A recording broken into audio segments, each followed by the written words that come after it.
you got to hang out with people who are doing it. Because when you hang out with those people who are doing it, they're not any better than you. They're not any smarter than you. They're not any bigger dreamers. They're just average, normal people. Welcome to the Foundry, where leaders are forged daily. And now your host, George Roberts.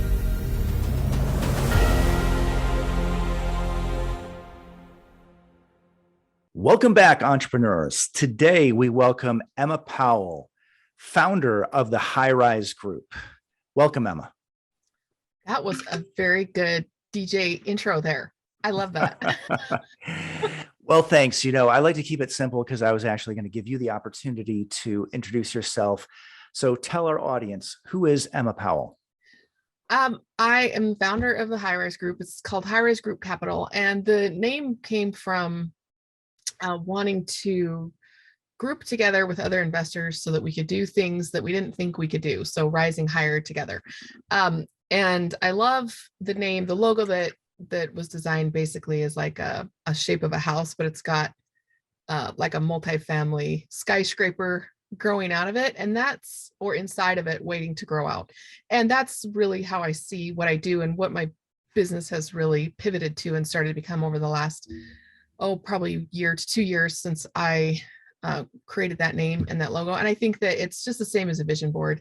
Whatever you see in front of yourself constantly and that message you repeat to yourself is what starts happening. So it may look coincidental, the things that have happened since I started the group, but to me, it's obvious. It's like you become the people that you surround yourself with, but you'll also become the messages that you surround yourself with. And so what we do is we just try and take everyday average, I would call mom and pop investors who want to get involved in commercial real estate, new development, these types of bigger projects they dream about, but maybe don't know how to do or don't really believe that they can do, and put us into a group where we can go out and achieve these things together, set examples, and actually do projects together as well.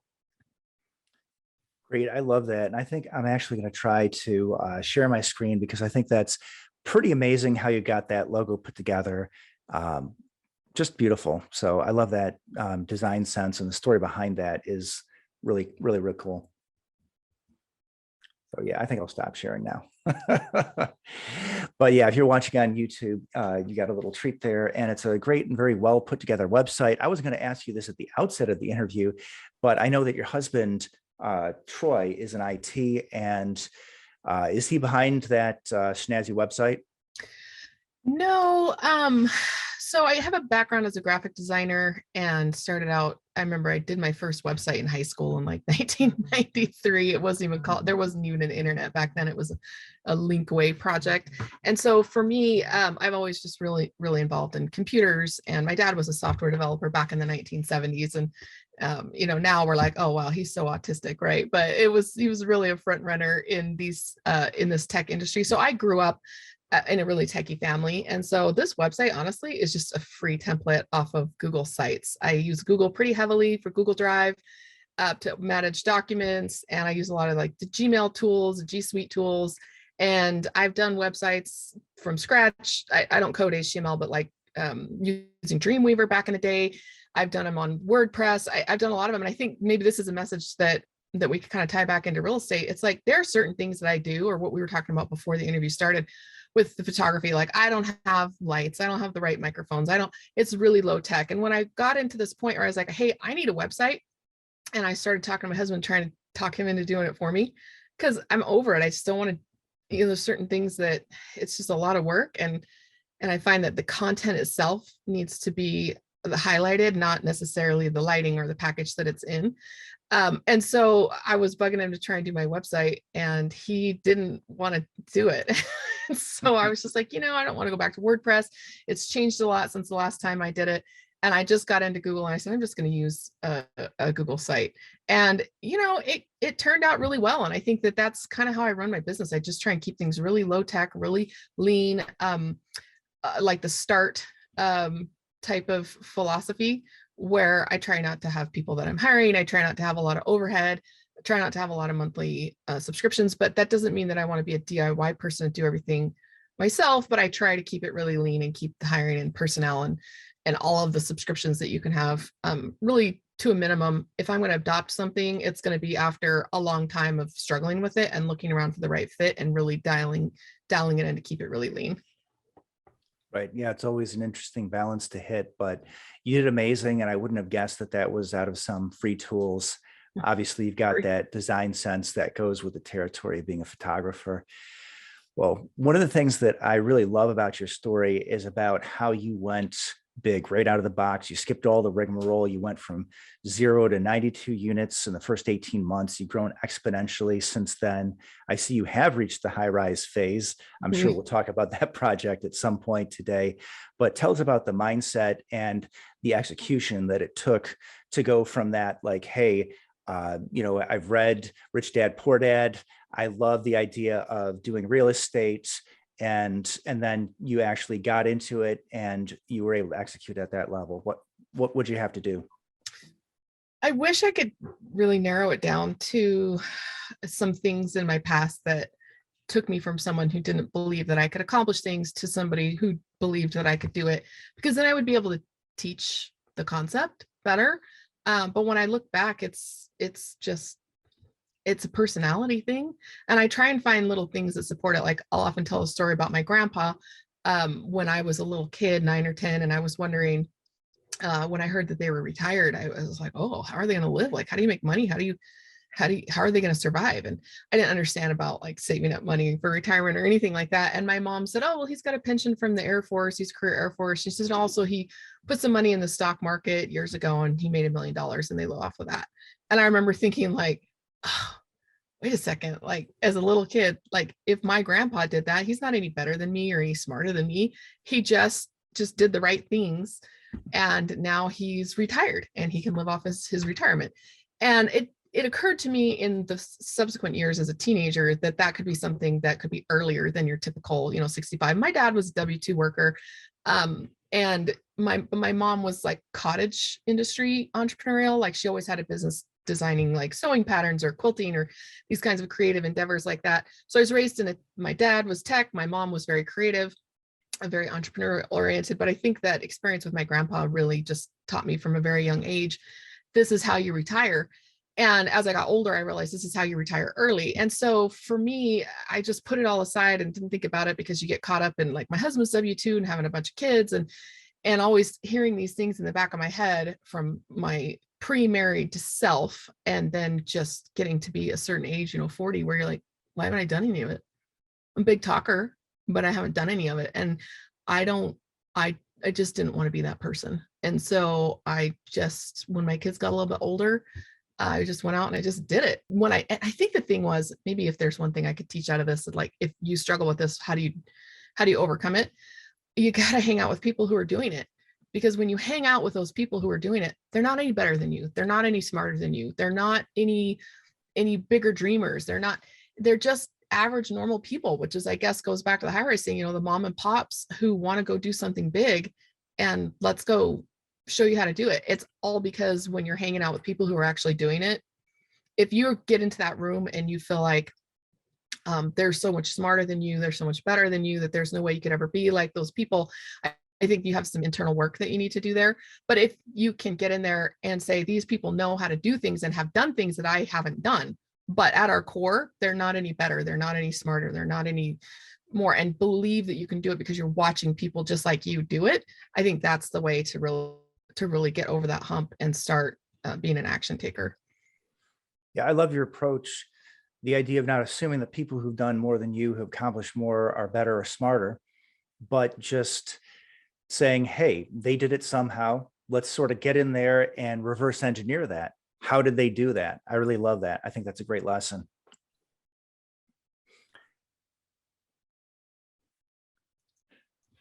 So I wasn't sure if you wanted to elaborate there, but if not, you can edit that part out. we can just, no worries. It's all good. How about teamwork? So everybody knows teamwork is a big thing in our business, commercial real estate. And I see that you have a great partnership with your husband of 23 years. So this is your husband, Troy, who you describe as the IT guy with a background in data science startups. I didn't get a chance to mention this to you, but yes, I'm from the field of data science. I'm an Okay. award-winning data scientist. So I may have a couple questions for you about that in a minute. But it's obviously you have different domains, and that's probably helpful. But apart from that, what sort of things do you do to keep that working relationship healthy? Um, with just my husband or with my business partners, I, I Well, I joke a feel lot. like it's part of the same. So I'm interested in team building in general, but Mhm. also I think everybody in this business wishes that either they have their spouse involved or they wish they could get their spouse involved.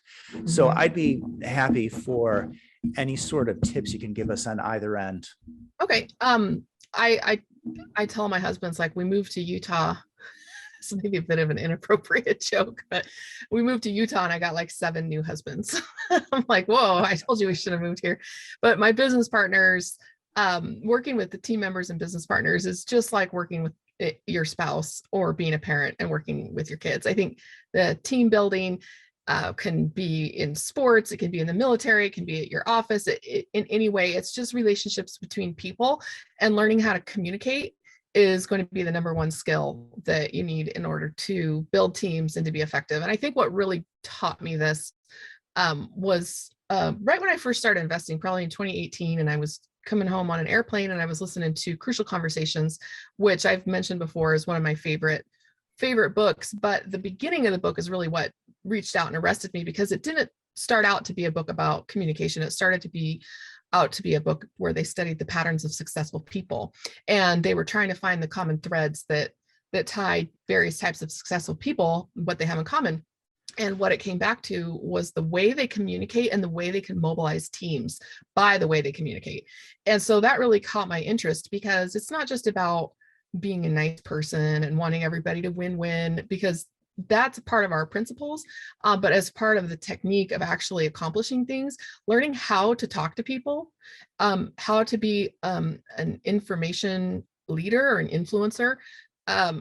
We hate the word influencer because now it's like the social media guru, but I mean this in the classic sense of the term, where your thoughts and goals can influence what others are thinking and doing. And that's not about how to manipulate people and get them to do what you want, because I don't know. I mean, I'm not good at that. But just being able to sit down and say, what are all of our goals here? I am really good at higher level categorical thinking, where I can sit down with a room of 5 or 6 or 10 people, get everybody's goals, and start to find patterns if people are saying pretty much the same thing, and trying to find one or maybe at most 2 solutions that will filter down and take care of all of the problems underneath, or in the case of the goals of all of people underneath. What can we do at this level where we can affect a lot more? It's basically just magnifying your efforts. So just listening to people, what their skill set is, what their goals are, what their weaknesses are, and being able to then categorize that into the appropriate plan, especially the appropriate umbrella. And then you might have little points. It's just the same thing about having a dream and setting goals and then creating a bullet point plan to reach those. It's the same process. You just have to do it with people instead of yourself. Okay, great. Awesome suggestions. And I got a couple questions though about working with a spouse, because this is something I'm interested in doing. And I think many people think that I probably put this podcast together to educate other people, but that couldn't be further from the truth. This is totally a greedy thing. I want to learn as much as I can. So do your husband and you work in the same room? Well, we do now because we just downsized. So I sit on my bed and work, and he sits at the desk and literally laptoping on my lap, and he'll have his back to me and I can see everything that's going on his screen there. In our old house, he worked in the basement and I worked up in our bedroom. So we don't technically work together. And really what his role has turned out to be in the business is more of an administrative support. Like, hey, we got taxes coming due. He finds and emails all the documents and creates like the document server. So he spends a lot of time doing that. Like lenders are always asking for a lot of documents. And that's one of the things that if I didn't have him, I really would need some sort of a virtual assistant to just go and get the lender everything that they need. I also do delegate a lot to my partners of people who are more like project management oriented or more into the administrative types of things. We'll divide tasks accordingly. But for him specifically, it's like he has taken IT concepts and brought them into my business. I'll give you a couple of examples. One is, do you have a ticket? Like, you can't get anything done unless you have a ticket. And that's been really bred into him. He was not like this when I met him. I wouldn't say that he was a particularly organized person naturally, and he wasn't particularly driven or even ambitious, which was a source of conflict earlier on in our marriage. He really wants to put down roots and stay somewhere for 30 years and W-2 and retire and just do the things that are it's supposed to be done. And so getting him to the point where he's going to look at a crazy idea like me starting a big business, or we're going to travel more or live abroad or whatever, has really been a long struggle. But the things that were kind of pounded into him over the years, which probably makes him the way that he is now, is you can't do anything unless you have a ticket. Someone would come into his office and they would say like, hey, my mouse is dead. Can you put some new batteries in it? And he would start putting new batteries in it. And when they hired, because he works with startups, when they hired like the first IT guy who'd actually done that job before, and he wasn't just making it up as he went along like my husband was at the time, he kind of sits back in his chair and goes, whoa, dude, you don't put batteries in unless they have a ticket. And so he's like, batteries? Really? He's a ticket for everything, because otherwise you cannot show how you spent your time. You can't show your bosses that if you put the wrong battery in and the thing screw, or they put it in or whatever. He goes, ticket for everything, or nothing gets done. Or people would come in and they'd say, hey, I need a plug strip. And he'd reach behind him and hand him one. And his partner would be like, dude, ticket. Can't give him a plug strip without, they need to go back to their office and file a ticket. And so that's kind of come in from a maintenance standpoint. So getting my system set up and having my property management software where nothing gets done without a maintenance ticket. And that's also for legal protection as well. And so those types of things are when I need something from him, like, hey, this lender needs all of these documents. He's like, do you have a ticket? So I'll put together an email, forward the list, and maybe even make a calendar entry on the way when this needs to be completed with some reminders, so that I have basically filed a ticket and now he can go and do those things. Another big one is running any business like a production line. So the whole Toyota concept of the Kanban, where you have a little kit of all the stuff that you need in order to get a job done, and they'll run them down the assembly line. And each time they go to repeat this task and they need certain components, they're all in this little kit, which is called a Kanban, and they just run down with the assembly line. And so he runs anything like that. He's like, what do we need in order to get this job done? Let's make sure we have all the resources lined up first. It's like a cook who makes sure that they have all the ingredients before they start pulling it out and mixing things in the bowl. So he's just much more methodical that way. And it helps me to be more methodical. And if it needs somebody who's more organized or more operator oriented than I am, then he knows where our strengths and weaknesses are. But he hates it when I just try and pawn things off onto him and get him to do stuff while I like hang out or watch YouTube or something. And so he likes to work together. If we're working on a tedious project like that, he wants us to be sitting next to each other with our laptops. So he'll come and hop on the bed and we'll side by side do these things. Yeah, and it can be a source of contention. And so it goes back to understanding how to communicate, how to recognize strengths and weaknesses, how to verbalize when somebody's unhappy about something, or how I don't feel like this is an even division of labor, or when I'm getting frustrated and I'm like, I don't know what I'm going to do about all this tax stuff. And he can come in and say, okay, honey, I hear you're frustrated. Let me help you, that kind of stuff. So that's really, really important. Just that mutual respect, ability to communicate clearly and openly. And we spend a lot of time talking about words like gaslighting and different types of personality disorders where people are making excuses for the way that they are, or maybe logical argument fallacies like, hey, that's a straw man. And knowing these terms and knowing to be able to say, hey, this is what just happened here. That was a personal attack on me, when really what we're talking about here is taxes, things like that. And the other person has to be open to hear it. Like when he tells me, hey, you're gaslighting me, I have to be able to take a step back and say, I don't feel like I'm gaslighting you, but if you feel that way, then that's what's going on here. It takes a ton of sucking up your pride when somebody tells you something that you don't want to hear. It can be really tough. And then finally, I think I took my first business class in college right after we got married. I think it might've been the semester we got married. And I kept raising my hand in the class. And when they would ask for examples, or we were discussing these management techniques in this course, and I kept raising my hand and sharing examples from my personal relationship with my husband, or, fiance or boyfriend before that. And by the middle of the semester, I realized this business class that I'm taking is the best marriage class I've ever had because the same concepts apply. And since that point, I would find that business books tend to be the best parenting books because it's about how to get people to perform according to their own strengths, to their own dreams, how to multiply them into being the best that they can be, while respecting that they may want different things than you do. And people always make jokes. It's like, oh, in a job, you can fire someone if they don't toe the line. I can't fire my kids. Well, you can't really fire your partners. You can't really fire some of your vendors. You can't fire the auditor from the IRS. There are a lot of people that you have to work with and you have to make it work in a business setting.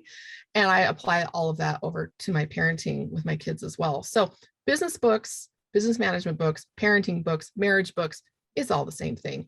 Start applying them to all the aspects of your life where that could be beneficial. Yeah, I love it. It's all about relationships. So communication, wherever you build that, whether you build it in the business world, directly or indirectly from some other part in your life, same idea. Yeah. Good stuff. Good stuff. So we're on the topic of family. So I understand you also have 6 kids. That's pretty amazing. What an accomplishment. I think that's probably why I did it. Because sometimes I look back and I'm like, why on earth did we have so many kids? I mean, my husband and I are both from large families. We're from a culture that has large families. And so for me, it was, but times are changing and I didn't ever feel pressured to have a large family. I just kept wanting more kids. And I remember after like the 3rd or 4th one, it was the first time I used it as an excuse because, I have ADHD and I'm all over the place and not what I would call a particularly organized or responsible person. And the first time I used, I have 4 kids or whatever as an excuse. And the teacher at school or whoever it was like, oh yeah, I hear you. And I thought it's like I have this permanent excuse to be a hot mess. Like if I get anything done having 6 kids, people are like, whoa, that's a big deal.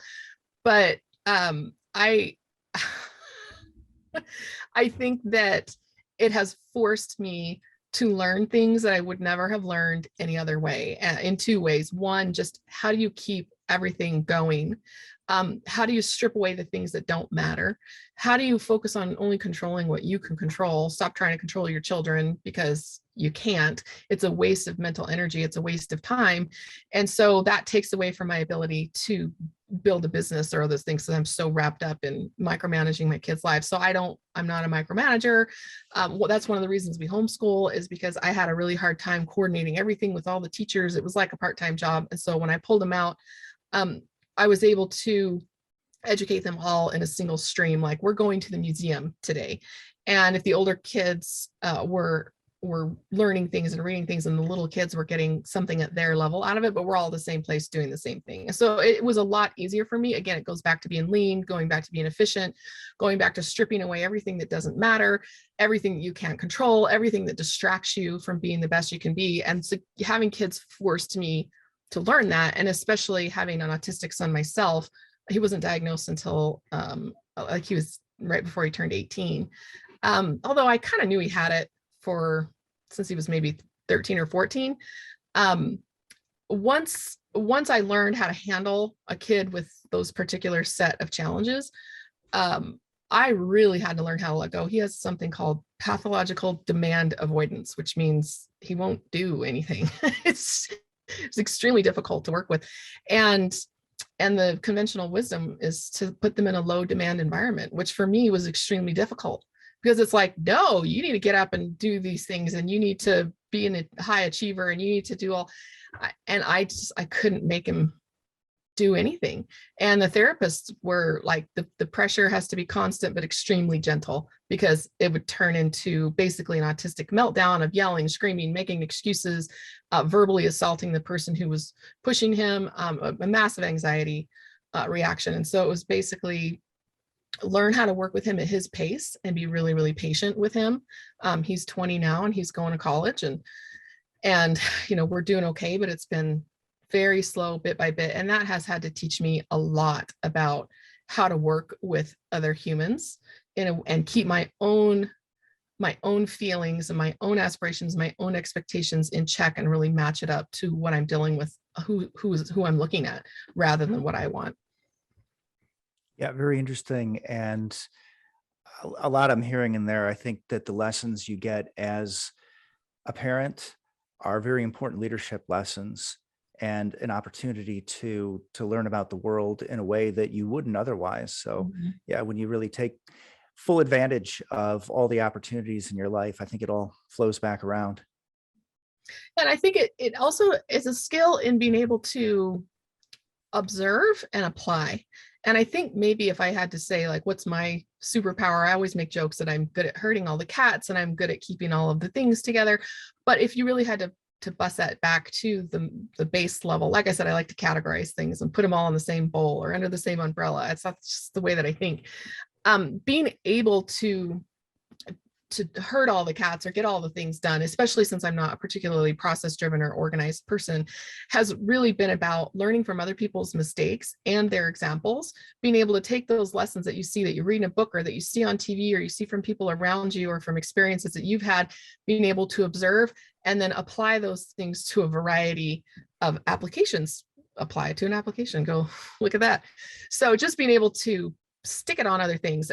What we call that is taking specific knowledge and generalizing it to then put it onto something else that's specific. So it follows a pattern. The ability to generalize information and then apply that to a new situation is a skill that can be learned. It's one that came a little bit more naturally to me. But when I learned that this was something that not everybody did naturally, that it is an actual skill, I started spending some more time learning the skill myself, because I believe that if you have a strength, you should really focus on building that strength very meticulously and very intentionally, because then that's how you get a superpower. So whatever comes naturally to you, really study it, look at it. People spend way too much time working on their weaknesses and trying to overcome, I'm disorganized, I'm a hot mess, whatever, that I never really would have realized that I have an ability to generalize knowledge and place it onto new specific situations.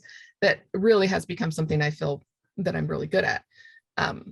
So yeah, I spend time working on my weaknesses, but I try not to give them a disproportionate amount of time. So my ability to do that is really what helps me to see, like, business books are good parenting books and vice versa. So what about networking? Obviously, you're a national networker. You're the face of the business. You're the media, or the face to the media, et cetera. But if I understand correctly, I don't think that was something that came naturally to you. As far as networking, yes and no. And I think if there's a, I think there's a book, I haven't read it. I've only read some articles summarizing it. I think it's called Introvert's Dilemma. And it's basically talking about how introverts have a different skill set, a different set of strengths than your typical extrovert. And it wasn't until I was first exposed to that, probably maybe 10, 15 years ago, that I realized I'm kind of an introvert because I talk a lot. I think that makes me an extrovert, but that's not what that means. I do like to be around people, and I do want to feel like I'm in the group. Well, like when I'm at an event, I don't want to feel like I'm over on the side or being a wallflower or any of that. A lot of introverts prefer to be a wallflower, but they hate it. It's like they don't know what else to do, but they hate being a wallflower. So when I was a wallflower, I hated it. And I like to just be in the center. But when I get home, it's a huge coming down for me. And there are rituals that I have to go through where I can calm myself down enough that I can go to sleep. So late networking events are really a challenge for me, although I'm always the last one there. I'm always the one talking till like 10:30, 11 o'clock at night, but it is really, really hard. And so I feel like naturally, yes, I can talk a lot. It's a blessing and a curse. But yeah, being so introverted and being such a homebody, it is really hard, because there'll be a networking event coming. I have to force myself to go, even though I know once I get there, I'm going to have a good time. I'm going to see my friends. I'm going to enjoy talking about business and personal life with them. I've really found a social connection with my investing groups and my colleagues that I never really got from like the mom groups or my church group or my neighborhood group or family groups even. I definitely feel a sense of social success and identity in entrepreneur groups that I don't get anywhere else. And so even still, I have to force myself to go do things. And then when I get home, I have to go through the same bedtime routine that I would go through even if I hadn't gone anywhere, and I'm up even later, because it's stressful. It's basically like my son who has autism. I probably have autism myself too. I've never been diagnosed, but I think talking a lot is one of the symptoms. of, it's like a self-soothing activity. Like I'm always playing with my hands. I'm always talking. So learning to recognize those things about myself. But it's like when my son has to go out and socialize, he knows the rules. He's high IQ, so he knows the rules, but actually doing it is extremely draining and extremely challenging. It'd be like somebody who's not very athletic going out and being asked to play basketball every single time they step foot outside the house or step foot outside their room. It's exhausting, especially if you're not really very good at it naturally. You can practice and become a better basketball player, but are you ever going to be really good at it? No. So for me, it's one of those things where half of me really enjoys it and is good at it naturally, and the other half of me really struggles with it. So marketing I like because I can do it from behind a computer screen. I can use graphics, I can use I can type essays, things like that. And podcasts I do well because I can just monologue for for forever. Public speaking, things like that. But put me in a group of people and expect me to have a successful conversation, it's a lot harder and it's a lot more stressful. Awesome. And one thing that I wanted to draw out of your prior response was about failures and setbacks. Learning from other people's failures and setbacks is really important.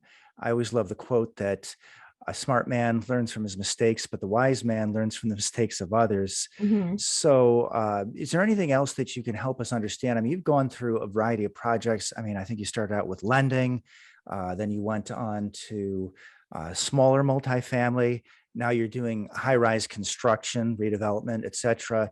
So can you help us understand maybe some of the failures or setbacks you've had along the way, and how are you able to recover and move forward productively? Well, this is another thing from the IT world. The Six Sigma or the Scrum or the Agile development idea, where every day you stand up, and I love the term Scrum because it comes from rugby, where everybody stands around in a little huddle and talks about what they're going to do that day, and they plan out sprints. And those sprints could be just the day or the week, depending on how the group wants to organize it.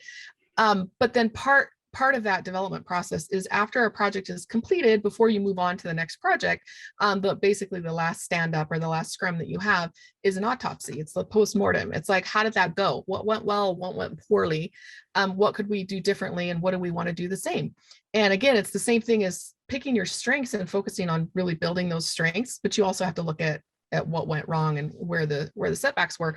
And so having an ability, especially because I talk a lot, my poor husband, right? And he helps guide me through a lot of this stuff as I'm chattering at him about something that went well or something that went wrong, because of his experience in a lot of stand-ups and a lot of scrums, to be able to say, okay, let's step back and take a look at this from an analytical perspective. What do you think went well? What do you think this was a problem? Let's try and chase back to the root of this problem. It's kind of like the opposite of what I do, where I'm trying to find umbrella solutions. He likes to take a myriad of issues and see if he can trace it back to one single source. And so I think we both do that pretty naturally. And we definitely do it more as we play off of one another.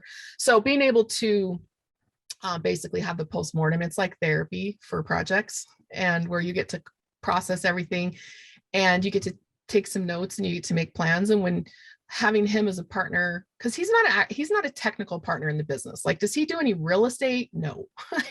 He is a partner in the sense that he's a sounding board, he's a helper, and he's able to be like my third eye and find my blind spots that I wouldn't normally even be aware of. And he's able to help me learn from those things and just unpack everything. So that's how to learn from the mistakes of others, and also to not be afraid of judging people, which sounds terrible because I know we talk a lot about how we shouldn't judge people. I think that we shouldn't disdain people. We shouldn't look down on people. We shouldn't write people off because of their weaknesses or their failures or their failings, but we definitely should be judging it, because that's how we look at it and say, what would I do if I was in the same situation? Where was that mistake made? If you're listening to a long story about a failure, you're listening for, like, what were the top 1 or 3 things that could have been done in order to steer that outcome into a different direction? So being able to judge situations, judge actions, judge choices is an important skill, as long as we don't get caught up in it thinking that, we're better than other people or I could have done it better. Usually we can't. We're just trying to learn from the situation.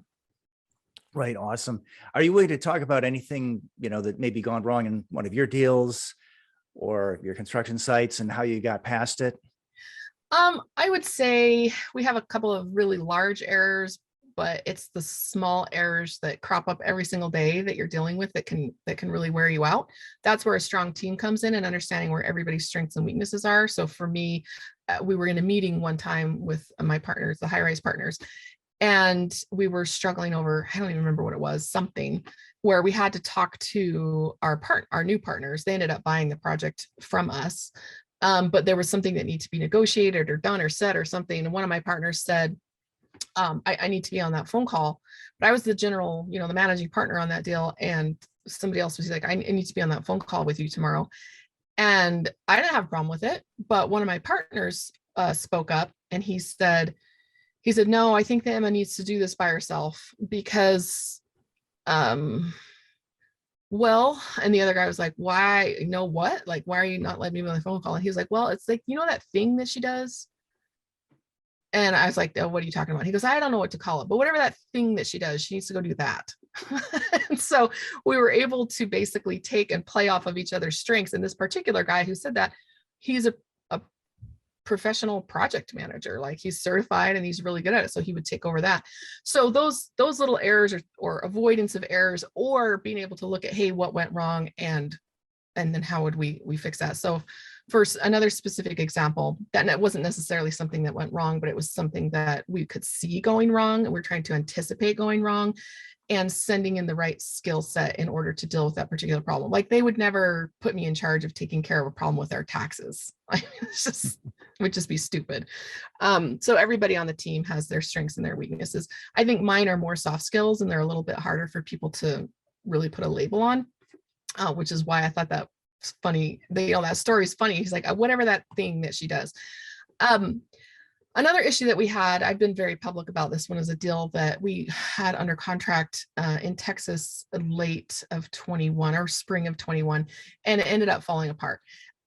We weren't able to close it. So we basically canceled the contract at the end of due diligence before we let the rest of the earnest money go hard, and backed out. So what we lost there was the original chunk of earnest money that went hard day one. We lost all of our legal fees because it was a very difficult contract to negotiate, a PSA to negotiate. And we paid a lot of attorney fees to get that done. And then we lost all of our inspection fees because we hired somebody to come in. It was a huge building. And so it was pretty expensive inspections. And so we lost all of that. And in the postmortem, I occasionally will look back on that. And I realized just recently, just this week probably, what our big problem was on that is that our general partnership didn't have the skills, experience, network to get the deal closed. And instead of bringing on more partners who had the skills that we were lacking, because we were so committed to keeping our general partnership really small, we were not willing to bring on more people to handle some of the issues we're running into, specifically on raising capital. We needed to raise, I think, $5 or $6 million for that deal. And we were coming up with like 2, and we just didn't feel like we could get the rest of it raised. And so instead of saying, hey, let's start an LLC, let's put 5 people into it. Now are all going to come in, they're going to raise capital, and we'll give them a stake in the business to protect that investment. And, maybe one of them can help sign a loan or something. They have to have real jobs other than just raising capital, but being more creative and bringing more people in. I think that was really where that one went wrong. There's a lot of, I guess, judgment in the negative sense of the word, of general partnerships that are really large. I'll hear people say things like, how did you see the GP that closed it? There are like 7 or 8 people in there. And so we got caught up in that, oh, well, that must be bad. That must be wrong. But then we just closed the deal recently where we had like, 20 capital raisers. There were like 3 different companies or something like that, 3 different groups. And between all the groups, if you added up all the people, it was like 20 people.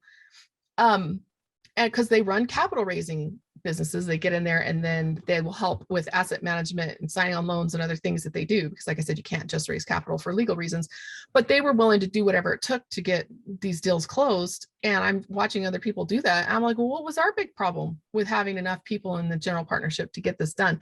It would have saved us all a lot of money. And yeah, it may not have been ideal, but we would have gotten it done. And instead we backed out and we lost a lot of money, and we didn't do what we said we were going to do. And that doesn't sit well with me. And our egos, our inability to think creatively, to just bring more people in, the right people in to get it done, was really where we fell down on that one. Those are powerful lessons. Maybe we'll take a more lighthearted approach with the next question. I'm You gonna start mentioned crying loving on that one. Scrum because you're a rugby fan, and I believe you've moved to the rugby capital of our country. So Yeah. one of the things that I like about alternative investments is that they're so varied, right? I mean, most people would probably imagine, the opportunity to invest in a rugby team. That sounds like something they would have never considered. Tell us about that experience. Well, let's see, I was in business school and I needed an internship. And so I started looking around at all the usual suspects, and I came across a company advertising for some sort of an assistant for soccer summer camps for kids. And they also said rugby in there. And I was like, hey, I got a lot of kids. I got almost a business degree, and I know about rugby. And so I applied, and a couple of like Welsh guys interviewed me and hired me, and which was kind of fun. I think that rugby is really what got me that internship, because they were trying to build their rugby summer camp programs. And so they knew the general manager of the Austin rugby team at the time, and they had just, as an amateur team, had just won the national championship. And so they introduced me to him, and basically were trying to help me coordinate with him to get summer camps for the kids, which never ended up materializing to anything. We didn't do any rugby camps the whole time I was there, but my kids were also playing on a rugby team, a youth rugby team at the time, and they wanted to work with that coach and get these camps going. So that was kind of how that whole thing started. But then the youth rugby coach started a women's team and asked if I would be on. I was like, I played rugby for like 5 minutes in high school. Sure, I'll come out there. And I had no idea what I was doing. I was completely clueless. I think I was like 37 or something. I don't know, way too old to be on a rugby team, right? And so we were playing the other women's team in Austin, who were actually good. And so we were traveling up to their field, and the men's, we were like playing their what do you call it? Their C string, or their last, third string team. So their A team was playing against the team that my old high school coach was coaching. So he came in from Denver. He brought his whole men's and women's teams, A teams and B teams, and it was a whole day of tournaments. So he was there, and apparently at the time, I didn't know it, that team that he had was one of the best in the country, and he knew the guy with the Austin rugby team, the general manager. And so the three of us were standing around talking and chatting about stuff, and I heard that the league was going professional. And so after the game, I stopped my old coach from high school. And this is the first time I'd seen him since high school. Really, he reached out on Facebook, because I had a picture of my kids on a rugby team, and said, hey, I had no idea that we were even in touch or how he would see it. And so he reached out and we connected. And so I asked him afterwards, I said, if this league is going public or going professional, how do I get in on it? And he's like, well, we always need investors. We need marketers big time, because it's a new league. And I was like, hey, I'm a marketer. Right. And I didn't have any money to invest at the time, but it put that bug in my ear. And so I ended up working for the Austin team after I graduated as one of their content managers, marketers. And then we moved to Salt Lake City. I met the general manager and all the team here and at the league level, just trying to get involved. And they didn't need me. They couldn't afford me. They, whatever. Austin couldn't use me being remote. And so I ended up, after a month or two of trying to figure something out so I could work, I just called up the general manager of the Salt Lake City team, and I said, hey, can I just invest? And he was like, yeah. And I think I put in the minimum. I tried to do a work and trade for another unit. And because that's what I'd done at the data science startup, I would do their marketing, and I was trading equity for marketing. So instead of paying me in dollars, I was taking that money that I made from them and converting it right back into buying equity in the company. And so I tried to negotiate something like that. And they're like, no, we don't, I don't need you. So anyway, that's kind of how I ended up there. And it all goes back to the same story of just networking and spending time doing things that you enjoy doing. And the fun thing that has been about that rugby team is obviously, going and watching live professional games in person is a new experience for me in my adult life. But also just meeting all the other people at the meet and greets. The athletes are exceptional personalities, hard workers, ambitious. The other team owners are extremely ambitious and successful, some high level people that I never would have met otherwise. And so that's actually been huge. And hopefully, not yet, but hopefully I'll be able to turn it into some sort of a real estate project, because they're always looking for apartments for their athletes to live in. They're always looking for like new development for the stadiums and the commercial areas around the stadiums and things like that. So it has actually turned out to be a great networking field for me for real estate. But that was just a really detailed version of how I went from, being an intern at a kids soccer camp to, where it's gone to now. Cool. Well, always fascinated by alternative investments and the stories behind them. Mm-hmm. All right.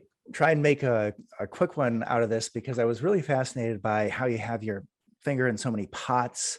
But I also know that you're a fan of what I would call serial focus, right? You focus on one course until successful. And so you've done all these things, including ground up development. So would you like to elaborate on that and tell us about your approach to focus versus diversifying? I love calling it serial focus, because you hear someone who's like a serial entrepreneur, and me growing up, my mom was that way. She's always in one thing to the next thing. She'd get obsessed with something and then she'd give it up and never do it again, or get obsessed with the next thing. It was like a chain of obsessions. And we used to tease her about that. It was actually not very well respected in my family culture to do that, but I do the same thing. And maybe that's another sign of autism, where we focus in on something intensely and then you move on. And so again, it's like, what do you do naturally that you can turn into a superpower? And for me, it's been the ability to have a deep focus on one thing for a while. 6 months, 12 months, I would say, is the minimum that you really want to focus on something. And the whole ADHD and squirrel, and I'm going to invest in this, and I'm going to do this, and I'm going to do that. And you find out when people are investing in multiple things that, oh man, they've been attracted by all the squirrels. It doesn't necessarily work that way. I think the book, The One Thing, I've never read it, but I hear it reviewed a lot. I think it focuses on this, where you pick one thing and you do it for a period of time until you decide, I either want to build this or it's not a good fit for me, I'm going to move on. And for me, being more of a generalist, I think my strength is being a generalist, where I can be at a little bit of a higher level. Like project managers are what I'd call middle of the road, where they're somewhat focused on higher projects, but also a lot of details. And you get up to more of that CEO level, where they really don't know what's going on. But we've spent enough time doing accounting. We've spent enough time doing deal finding. We've spent enough time in single family, multifamily, new development. And each time you're looking for, again, those relevant skills that are transferable to the new activity, where you generalize that knowledge that you gained on your previous project. You have a new problem in front of you. You can transfer over a huge chunk of that knowledge. And instead of learning something from scratch, you're already on floor 10, and all you need to get is to floor 13. And so it's just not as hard to do something that's related to something that you've already done, and you build on that eventually. And it would be the same thing for people who learn languages. You learn one, and that's when you ask all the stupid questions. Why are we doing it this way? This grammar is dumb. And why do they do it this way? They should do it the way we do it. And by the second language, you really learn, this is the way they do it. And if you want to go to their country and speak and be understood and understand what they're saying, get over it. Just figure out that this is the way that it goes and do it. Just do it. Learn how to play by the rules of the game. And so by the third and the fourth language, they know all the grammar terms. They know it just goes a lot more quickly. Even though it's a new language, it's not necessarily a new skill. So those abilities to generalize knowledge, and also to just be able to very quickly identify what the rules of this game are, and I'm playing by it or I'm not. But when you decide to play that game, play the game, do it right, play hard. And if it's not a good fit for you after a while, you can always shift gears. But while you're there, be there, show up, be present, be intentional. Great. I love that. And then maybe one quick question before we go into the lightning round. I understand that you have some great tips for approaching a mentor. I hired one, but I made him a loan, and he basically paid me a return, but I gave him enough cash that I registered on his sphere of what do you call it? Awareness. Because you can put $50,000 into a deal as a limited partner, and that operator is not going to know anything about you. And if you call them, they may or may not, depending on how big the operator is, even let you talk to them. Like, you put $50,000 into one of Grant Cardone's funds, you think that he's ever going to talk to you? No, he has an assistant who does that. And so getting in with somebody who's small enough that they're going to pay attention to you for the amount of money that you're going to put in, whether that's hiring them as a coach or investing with them, it doesn't matter. Either will work. I prefer investing with them because they're going to pay you for the mentorship rather than you paying them. But I think that the ability to choose the mentor based on how much attention they can give you. I heard somebody recently talking about how he had found this great mentor, and I said, oh, that's great. And then he told me the person's name, and it was like Grant Cardone. And I was like, that's not a mentor. That's a guy you met at a conference who wrote a book and he wanted you to buy the book or sign up for his coaching. Now, can those people not be mentors? Absolutely, they can be mentors. Dead people who wrote books can be mentors to you. Video creators and YouTubers can be mentors to you. So expanding your definition of what a mentor is great. But at the same time, when you're looking for some personal attention from a human, make sure that you scale that person appropriately to what you can give them in return. For me, it was money.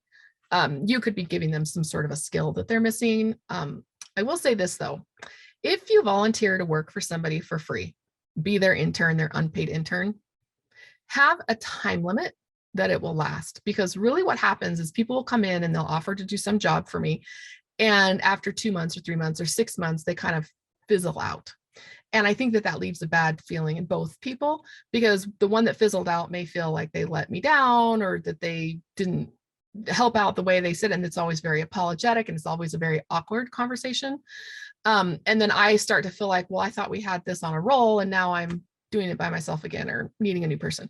So setting an exact time limit if you're going to work for free is really, really helpful and could solve a lot of the issues that I've had with having people come and intern for me. Give them a specific job for a specific amount of time. And if they want to extend after that, that's great. And you can also look at that from the sense of loaning money. Most state SECs, if you give somebody a loan, a debt, you take a debt note, that has to be for 9 months or less, but you are allowed to extend it in 9-month increments in most states. And so it's the same type of idea. You're going in with a debt note partner. You have specific terms, you have a specific time limit, and that time limit is set by what the SEC will allow. And at the end of that, or as you're approaching the end of that, you can go back to them and reconvene and say, hey, a project is still ongoing. Can we get a new debt note for another 9 months? And treat your interns or people who you are mentoring or who are being mentored by you, or that you're being mentored by, in the same way that you would treat any other investor. They're investing their time with you. Right. Awesome. So I think that answers what would have been my final question before the lightning round, which is, how do you bring LPs sort of onto the GP side? I understood you had a couple of investors like that were very experienced, and they said, hey, we don't want to just be a limited partner, and they were able to help you out a little bit. Are you sharing some things out of that, or is that a different situation? No, that's actually the project that I'm working on right now, and where I pivoted to when we weren't able to raise the capital for the deal that we lost last spring. Spent a lot of time pondering what went wrong there. And I had a lot of people who said that they wanted to put money in deals with me, but then when it came time to actually fund this deal, I raised almost nothing. And it was when I realized that they didn't want to be limited partners. They wanted to be general partners, joint venture partners. They want to do a deal with me. Well, limited partner is technically a partner, but they have no say, they have no vote. They're not really learning a whole lot from the quarterly reports, at least not the next level where they want to manage the asset and learn how to do their own deals. A lot of people have aspirations to be on a GP or sponsor a deal. I'm moving the other direction. I'm like, hey, how do I get to be LP only faster?